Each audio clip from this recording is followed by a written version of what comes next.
Insperity presents the Small Business Advocate Show with Jim Blasingame, brought to you by FedEx, CareerBuilder.com, and Palo Alto Software. This is a copyrighted production of Small Business Network, Inc., all rights reserved.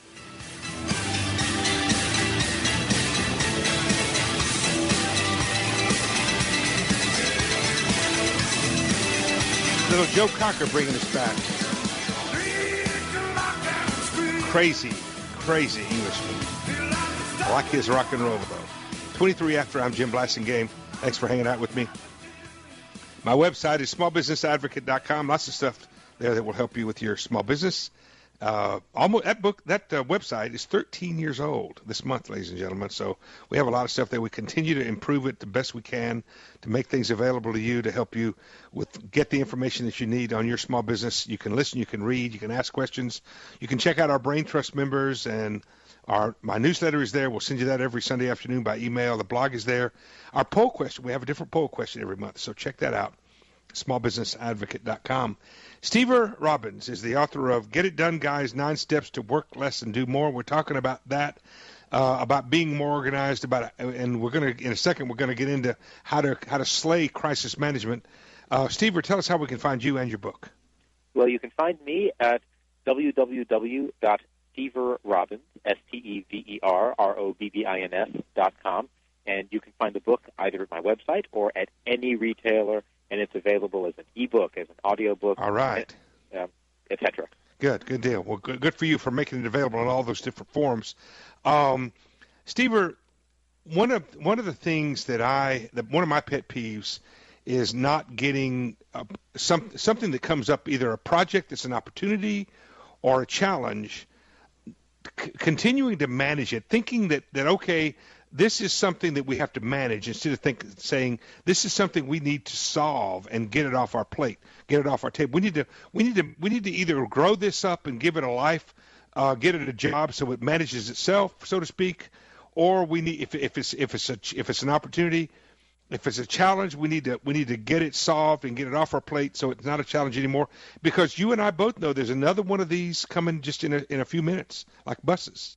And if you don't do that, that's crisis management, isn't it? Yes, it definitely is.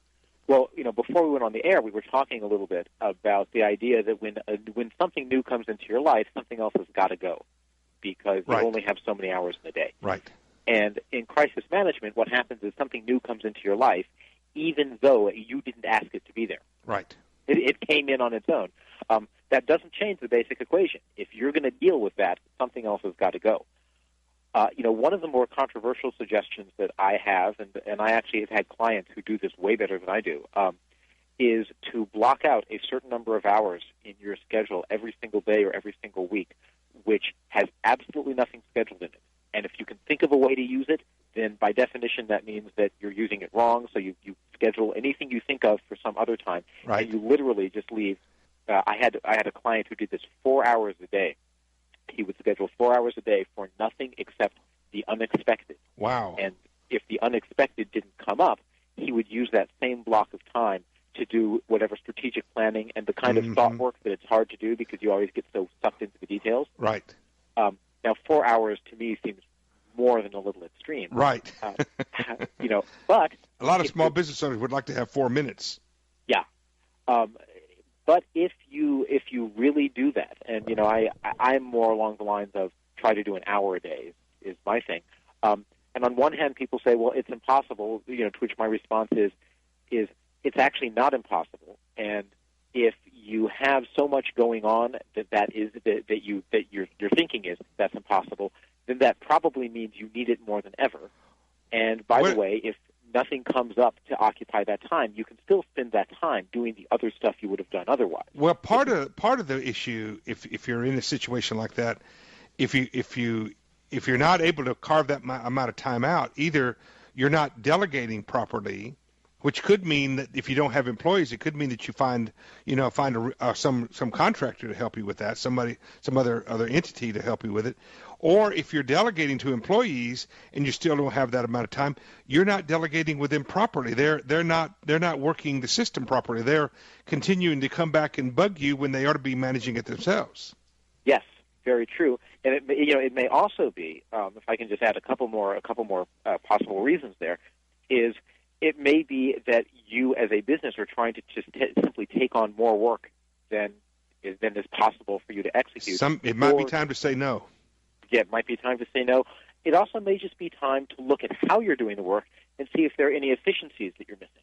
Because a lot of times, especially if you're delegating, the people you're delegating to may not be doing things the most efficient way, depending on whether this is the first time they've done that task. Which is another part, one of your chapters, which is about on embracing technology. Oh, I have two. I have one on rejecting technology and one on embracing technology. I have in my chapter, which is on how to optimize what you're doing. And by optimize, I just mean do the same thing you're doing now, but doing it better. One of the big things is really learning to use your technology, because the whole thing especially about high-tech computers, it's made to automate things. And, in fact, it's general purpose enough that it can automate just about anything, at least any business process, if you know how to use it right and if you take the time. So rather than looking at it as a fancy typewriter and something to surf the web, if you really figure out, is there anything I'm currently doing manually that could be done electronically? Right. And then investigate how to do that. And you also want to be careful, because in the chapter I have, the other technology chapter, I point out it's possible to get sucked in forever. Oh, yeah. No, the technology could become part of the problem. It's just a tool, folks. Hey, Steve, thanks for being here. Will you come back another day? I would love to. We've enjoyed having you here. The book is called Get It Done, Guys, 9 Steps to Work Less and Do More by Steve Robbins. Steve will be back another day. I will be, too, after these messages, 29 after. Stay with me.